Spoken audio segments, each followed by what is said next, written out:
你有没有想过，你此刻对未来的某种不安，或许根本不是什么焦虑，而是一段已经发生过的来自未来的记忆。在节目开始前，我想请你做一个小小的回忆测试，不需要睁开眼，听我说就好。或者准确的说，这不只是一个关于过去的测试，而是一次关于未来的跨时空的对齐。请在脑海中想象那只著名的黄色电气老鼠皮卡丘，想象它转过身，把背影留给你。现在，请仔细看它的尾巴尖端，在你的记忆里，那里是不是有一块黑色的条纹？如果你的答案是有的，那么恭喜你，你拥有一段不存在的记忆。因为在现实世界，也就是官方所有的设定图里，皮卡丘的尾巴从来都是全黄色的，没有那一块黑色。从来没有。别急着去怀疑自己，这不是你记性不好，因为此时此刻屏幕前可能有成千上万的人和你一样，信誓旦旦的记得那是黑色的。同样的，很多人记得星际大战里达斯维达对卢克说的那句台词是我是你爸爸 I am your father， 但如果你现在回去翻看原片，你会发现他真实的台词是不，我是你爸爸 No I am your father。或者沉思者雕像，他的手到底是抵着额头还是下巴？这种大规模的集体性的记忆错乱，就是著名的曼德拉效应。主流科学界喜欢把它解释为大脑的记忆偏差，但在物理学界有一个更疯狂的猜想，如果你的记忆没错，而是历史本身被修改了呢？你可能会觉得曼德拉效应只是集体的记忆偏差，但你有没有想过，为什么这些偏差集中发生在2012年之后？在互联网上流传着一个著名的黄鼠狼毁灭世界的理论，这听起来像个笑话，但它是基于一个真实的物理学事故。2016年4月，位于欧洲的强子对撞机，这个人类历史上最强大、造价90亿美元，汇聚了全人类顶尖智慧的上帝机器，突然遭遇了一次严重的停机事故。原因竟然荒谬的令人发笑，一只不知从哪冒出来的黄鼠狼钻进了66千伏的变压器，用它的肉身把这台人类科技的巅峰给干爆了。这只黄鼠狼当场碳化，但阴谋论者提出了一个细思极恐的观点，如果那次短路不仅仅是烧坏了机器，而是因为那瞬间爆发的巨大能量，意外的让我们的世界线发生了跳跃呢？想象一下，时间线就像是无数条并行的铁轨，原本我们行驶在轨道 A 上，那里皮卡丘的尾巴是有黑色的，但是因为那次对撞机的能量波动，我们的列车突然脱轨，强行并入了旁边的轨道 B。 在轨道 B 上，历史大体相同，只有细节不同，皮卡丘的尾巴变全黄了。这就是为什么你会感到记忆错乱，不是你记错了，而是你大脑里残留的是上一条时间线的缓存数据。你是旧世界的幸存者，被强行抛到了这个新世界里。又或者我们换一种说法，如果曼德拉效应根本不是对过去的记错，而是因为未来的剧本正在发生变动，导致现在的你收到了错误的数据缓存。欢迎回到极点维度，我是你的观察员。今天我们将通过3个颠覆认知的最新物理实验，来揭开一个你可能无法接受的真相，那就是我们这集的核心主题，未来早就写好了，而你现在感到的既视感与恐惧，其实是来自未来的被加密的记忆。要理解为什么未来可以变成记忆，我们首先得毁掉你原本的时间观。请试着在脑海中构建这样一个场景，你正坐在沙发上，手里拿着一张电影光碟，比如经典的铁达尼号。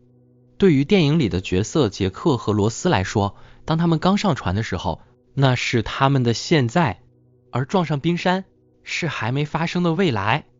他们不知道接下来会发生什么，他们以为自己在经历一个充满变数的未知过程。但是对于手里拿着这张光碟的你来说呢？电影的开头、中间和结尾其实是同时存在于那一张薄薄的塑料盘片上的。你不需要把光碟放进播放机，你也能确定那个悲剧的结尾已经在那里了，刻在光碟的边缘，一动也不动。现在把这个概念放大到整个宇宙，在爱因斯坦的相对论中，我们的宇宙本质上就是这张已经刻录好的光碟。早在1908年，爱因斯坦的老师数学家明可夫斯基就提出了一个震惊世界的概念。他说，时间和空间不能分开讨论，它们是一个整体，叫做四维时空。在这个高维度的视角下，过去、现在和未来并不是像河流一样依次流过的，它们更像是一块巨大的、透明的、冻结的冰块。请想象这块巨大的冰，你的出生在冰的左边，你的当下在冰的中间，而你的死亡已经在冰的右边等待着了。在四维时空中，恐龙的灭绝、罗马帝国的兴衰，你此刻拿着手机的动作，以及那场近在咫尺的文明重置，它们都是同时存在的实体。这就是物理学界著名的块状宇宙 Block Universe 理论。这个理论很冷酷，但它解释了很多问题。它意味着我们感觉到的时间流动其实只是一种错觉。这就像是你拿着手电筒照向那块冰，手电筒照到的地方亮了，你以为那是现在；手电筒移开了，你以为那是过去。但实际上，冰块本身从来没有变过，历史没有流逝，未来也不是未知，它们只是静静地冻结在那里，像那张光碟一样，等着你的意识去读取。如果这个理论成立，那么一个令人窒息的结论就诞生了：如果未来已经在那里了，那我们还有选择权吗？如果刚才那个宇宙是冻结的理论只是让你感到哲学上的不舒服，那么接下来这个发生在你大脑里的神经科学事实可能会让你感到生理上的恐惧。请自问一个问题，此刻正在听我说话的人真的是你吗？是你决定点开这个视频的吗？是你决定在刚才那一秒眨了一下眼睛吗？你觉得你有自由意志，对吧？1983年，加州大学的神经生理学家本杰明·利贝特 Benjamin Libet 做了一个试图寻找自由意志源头的实验。他找来一些志愿者，在他们的头皮上贴满了电极，用来监测大脑的放电活动。实验规则非常简单，志愿者看着一个旋转的时钟，然后在任何他想要动手指的时候动一下手指。利贝特需要记录2个时间点，第一是大脑发出运动指令的时间，第二是志愿者觉得自己决定要动的时间。按照我们的常识，这两者应该是同时发生的，或者意识稍微早一点点，毕竟是我先想动，手指才会动，对吗？但实验结果出来后，利贝特本人都吓出了一身冷汗。脑电图清晰地显示，在志愿者意识到自己想要动手指的 0.5 秒之前，大脑的运动皮层就已经开始活跃了，它已经发出了行动的信号。请仔细思考这 0.5 秒的时差意味着什么？这意味着，当你以为是你做出了决定的时候，其实你的大脑早在半秒钟前就已经替你做完了决定。你的意识，也就是那个你认为是自我的东西，根本不是驾驶这具身体的船长，你更像是一个坐在船舱里的延迟显示器，或者是一个负责事后解释的公关部门。大脑先行动，然后为了不让你崩溃，它伪造了一个这是我自己选的错觉，发送给了你的意识。听懂了吗？你的自由意志可能只是一个谎言。如果我们把这2个结论结合起来，在宏观层面，时间是冻结的冰块，在微观层面，选择是大脑的欺骗。那么我们人类是不是真的就像一段被写死的代码？我们是不是真的像上一集推演的那样，只能眼睁睁地看着那场命中注定的风暴降临，却像个木偶一样无能为力？这似乎是一个完美的死局。但是别急着关掉视频去绝望，因为就在最近，剑桥大学和维也纳大学的实验室里，物理学家们惊讶地发现，这个看似完美的时空监狱上出现了一道裂痕，一道允许未来穿越回去修改过去的裂痕。如果我们只是被信号控制的机器人，那么这个控制我们的信号源到底在哪里？是来自过去，还是来自未来？既然剧本可能早就写好了，那我们能不能强行修改它呢？提到时间旅行，大家都会想到那个著名的祖父悖论。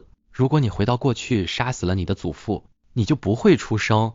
既然你没出生，那又是谁杀了祖父？好莱坞电影通常会给你一个很方便的解释：平行宇宙。你杀死祖父的那一刻，世界分裂了，产生了一个新的时间线。但在更严谨的物理学眼里，这是一种偷懒的说法。麻省理工学院的塞斯·洛伊德 Seth Lloyd 教授提出了一个更黑暗也更令人窒息的理论，叫做后选择模型 Post Selection。 为了让你理解这个理论，请再次闭上眼，跟我进入一个思维实验。想象你是一名来自2026年的时间刺客，你回到了过去，手里握着一把装满子弹的左轮手枪，你的目标就在你面前3米，背对着你。你的任务是杀死他，从而改变历史。你举起枪，瞄准，扣动扳机。这是一次完美的射击，但是枪没有响。你以为是卡壳了，你慌乱的再次扣动，第2次、第3次，子弹依然哑火。你想冲上去推他下楼，结果你自己却突然脚下一滑，摔倒在地。你想下毒，结果手一抖，杯子碎了。这听起来像是电影《死神来了》的情节，对吧？不管你怎么努力，意外总是先一步发生。但在塞斯·洛伊德的理论中，这不是运气，这叫做历史的免疫反应。宇宙就像一个逻辑严密的电脑程序，而悖论就是一个会导致系统崩溃的病毒。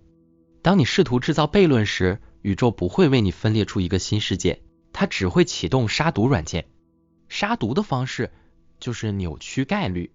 为了让你更直观地理解宇宙是如何修正概率的，物理学家约瑟夫·波尔钦斯基 Joseph Polchinski 提出了一个著名的台球悖论。请在脑海中想象一张台球桌，桌上有一个虫洞，右边是入口，左边是出口，出口连接着过去。现在你把一颗台球用力推向入口，按照角度计算，这颗球会穿越虫洞，从左边的出口飞出来，然后刚好撞上正在滚向入口的过去的自己，把它撞飞。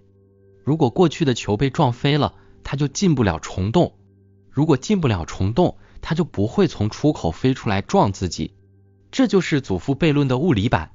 但是当科学家在数学上模拟这个过程时，诡异的事情发生了。那颗从出口飞出来的台球并没有撞飞过去的自己，相反，它只是轻轻地擦了一下过去的自己。这轻微的一擦刚好改变了过去那颗球的轨迹，它依然进了虫洞，但角度变了一点点。正是这一点点角度偏差，让它从出口飞出来时，刚好又只能轻轻擦一下过去的自己。听懂了吗？这是一个完美的闭环。宇宙没有阻止你开枪，宇宙只是让你的手抖了一下。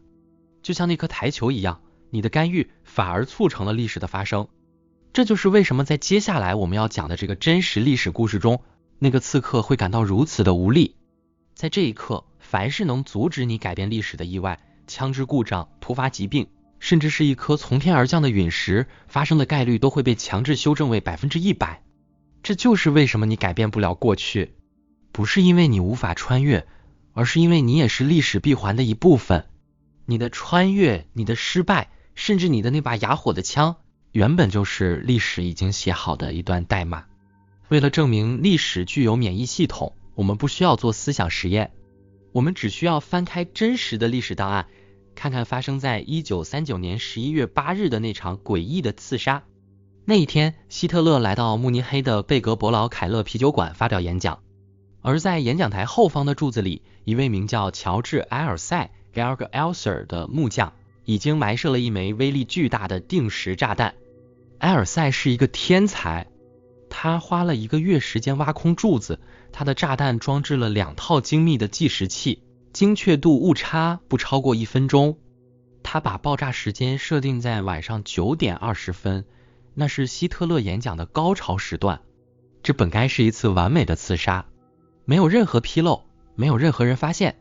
但是就在演讲当天，一件违背常理的事情发生了。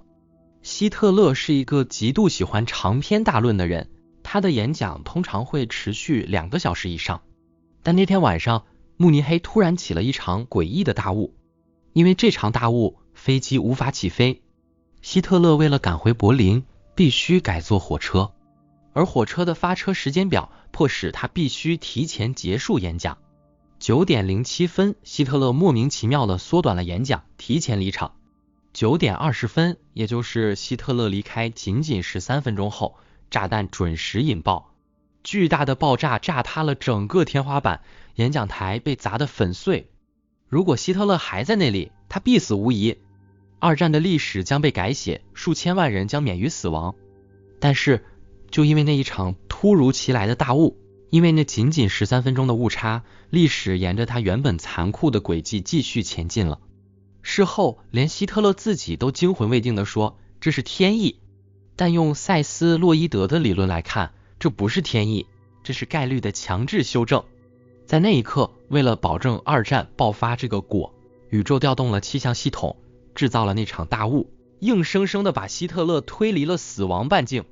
这就是历史的韧性，面对命运的洪流，人类精心设计的刺杀，脆弱的就像一张薄纸。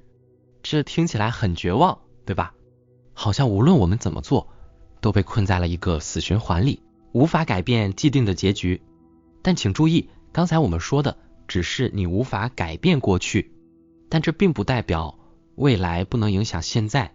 长久以来，我们都信奉一条铁律，先有因，后有果。先按下开关，灯才会亮。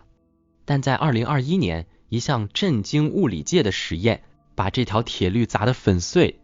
科学家发现，在微观的量子世界里，因果顺序竟然是可以叠加的。这有点烧脑。我们换个通俗的比喻，想象你在玩一个打怪游戏，在宏观世界是你砍了怪物一刀，这是因，怪物才掉了血，这是果。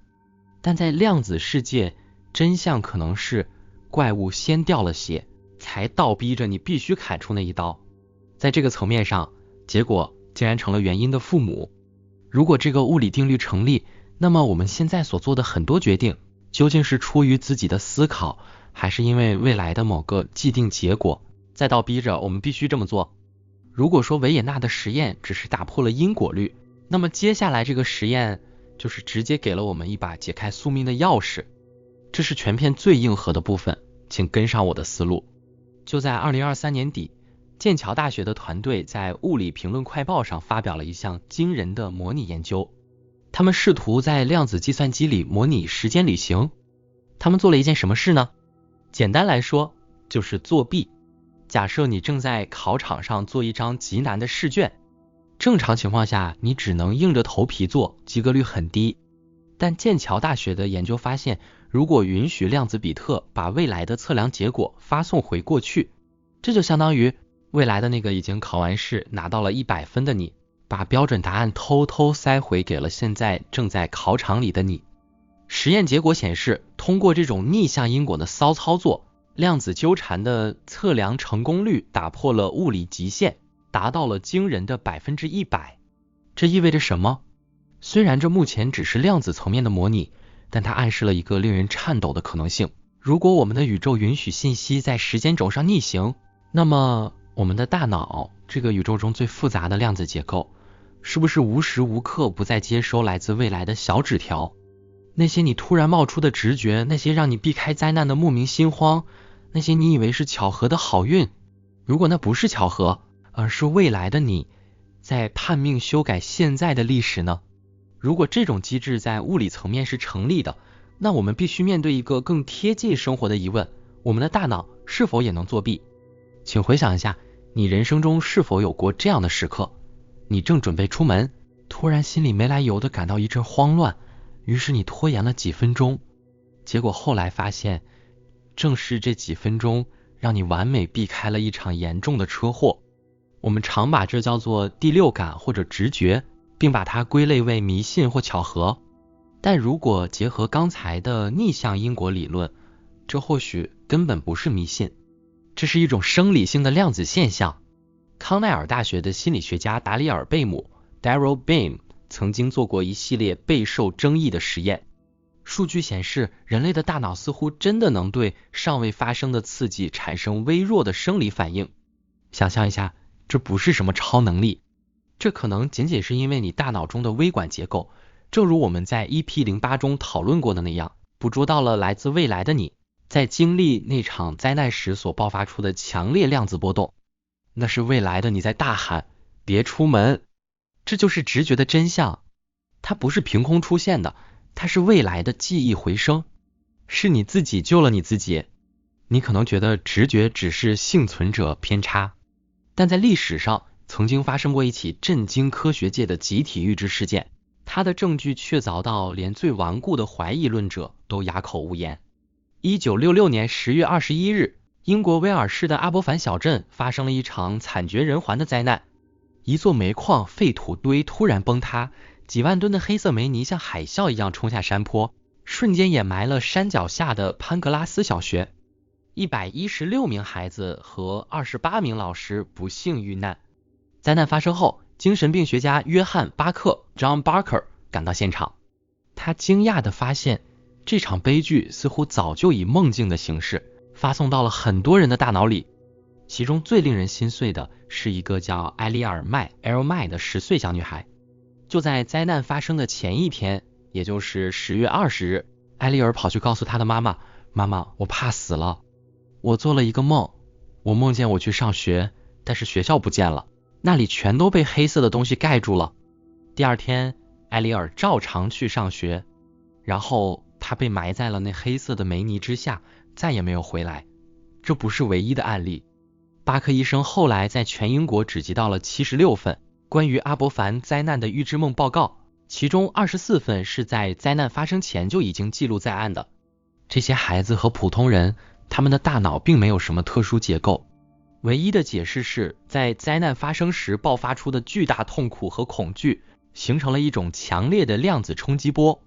这股冲击波逆流而上，穿越了时间，在灾难发生前的1-2天，撞击了这些敏感的大脑微管。他们看到的不是梦，而是来自24小时后的真实新闻直播。如果说阿伯凡矿难是孩子们的潜意识预知，那么发生在1898年的一件事，则更像是有人不小心提前拿到了历史的剧本。这一年，美国作家摩根·罗伯逊 （Morgan Robertson） 写了一本名叫《徒劳 （Futility》的小说。书中描述了一艘号称永不沉没的豪华巨轮，在4月份的一个午夜，以25节的速度撞上了冰山，导致3000人葬身大海。这艘虚构的船名字叫泰坦号 （Titan）。这听起来是不是很耳熟？没错，在这本书出版整整14年后，现实世界中的泰坦尼克号 （Titanic） 才建成下水。让我们来对比一下这2艘船的数据，你会感到毛骨悚然。小说里的泰坦号长800英尺，现实的泰坦尼克号长882英尺。小说里的排水量是7万吨，现实中是66000吨。它们都有3个螺旋桨，都因为救生艇数量不足导致大量伤亡，撞击冰山的位置都在右舷。罗伯逊写这本书的时候，泰坦尼克号连图纸都还没有画出来，这是巧合吗？还是说，作为一个作家，罗伯逊在进行创作时，他的大脑无意间进入了一种深度的量子纠缠状态，下载了来自14年后那场惊天海难的悲剧信息？罗伯逊本人在书出版后一直精神恍惚，他说：“这不是我写的，这是某个声音告诉我的。”这再次印证了那个观点，灵感 （inspiration） 或许只是来自未来的记忆。如果未来能改变过去，如果大脑能读取未来，那么我们眼前的这个世界，到底什么才是真实的？准备好，接下来我们要摧毁你最后的现实感。想象你在玩一个大型的 3D 游戏，比如 GTA。当你的角色走在街上时，你眼前的建筑、车辆、行人都无比真实。但是你有没有想过，在你身后那些你看不见的地方是什么样子的？对于电脑显卡来说，为了节省算力，你看不见的地方是没有被渲染的，那里只有一堆抽象的数据代码，没有图像，没有实体。你可能会说，那是游戏，现实世界肯定不是这样。我不看月亮，月亮也在那里。很遗憾，2019年一篇发表在顶级期刊《科学进展》Science Advances 上的论文，给了客观现实最后一集。科学家们在实验室里重现了著名的维格纳的朋友思想实验。实验结果冷冰冰地告诉我们，客观事实并不存在。这意味着什么？这意味着我们的宇宙真的就像那个省电模式的游戏，当你闭上眼睛，世界就只是一团模糊的概率波 wave function， 只有当你睁开眼进行观测的那一瞬间，量子波函数才被迫坍缩，变成你看到的桌子、椅子和屏幕。不是世界早已存在，等着你去发现，而是因为你看了，世界才被迫存在。为了让你彻底理解客观事实不存在有多恐怖，我们再来做一个极致的思维实验。假设你现在正在一个空无一人的房间里，你面前有一张桌子，桌子上放着一个苹果，你盯着它，它是红色的、圆润的、真实的。现在，请你猛地转过身，背对着那个苹果。请问，在这一秒，那个苹果还存在吗？你的常识告诉你，当然存在，但量子力学告诉你，不，它大概率已经消失了。当你转身的那一刻，因为失去了观测者，构成苹果的所有原子瞬间从确定的实体崩解成了一团模糊的概率云。它不再是红色的，也不再是圆的，它只是一串描述苹果可能性的数学代码。这就像是恐怖游戏里的场景，当你背对住镜子时，镜子里是没有倒影的；当你背对住墙壁时，墙壁的贴图是模糊的。世界为了节省资源，只在你目光落下的地方进行渲染。你之所以觉得世界是连续的，是因为你的大脑和光速配合的天衣无缝。每当你回头的那一瞬间，波函数以光速坍缩，赶在你视网膜成像的前一纳秒，重新把苹果画了出来。你以为你活在一个物质世界里？不，你活在一个被你的目光追赶着跑的即时渲染程序里。如果我们真的生活在一个即时渲染的宇宙里，那么还有一个困扰物理学界100年的谜题也就迎刃而解了，那就是为什么光速是有限的？爱因斯坦告诉我们，光速是每秒30万公里，这是宇宙的速度上限。但你有没有想过，为什么会有上限？为什么不能无限快？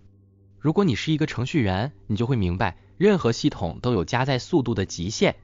在开放世界游戏中，当你开车开得太快，远处的景色会来不及加载，出现模糊的马赛克。为了防止系统崩溃，游戏引擎必须设定一个最大移动速度。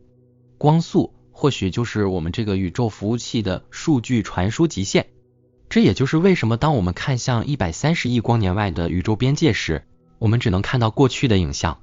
因为数据传输需要时间，宇宙不允许你瞬间到达那里，因为那里的地图还没有被显卡渲染出来。光速锁死就是我们生活在虚拟世界里最直接的证据。这把我们带回了这一集最初的那个绝望问题，如果剧本早就写好了，宿命无法改变，我们活着还有什么意义？现在你手里握着最后一把钥匙，既然宇宙是因为被观测才存在的，那么打破宿命的唯一变量就不在于改变过去，而在于谁在观测。剧本虽然写好了，但它是叠加态的，它有悲剧的结局，也有喜剧的结局。你当下每一个强烈的意识，每一次专注的凝视，其实都在进行一次观测，都在从无数个剧本中坍缩出你将要经历的那一个。